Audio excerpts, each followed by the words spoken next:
today we've been running a workshop at Launchpad, an introduction to UX with local businesses here in Cornwall. My company is Stitches and Cream. We've got a physical yarn shop in Falmouth, but also digital products as well.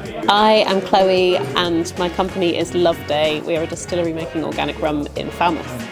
To understand what UX is and then think about how we could apply one of the key tools and methods, which is journey mapping, to businesses and organisations. The participants have uncovered some of their customer pain points and some opportunities for innovation going forward.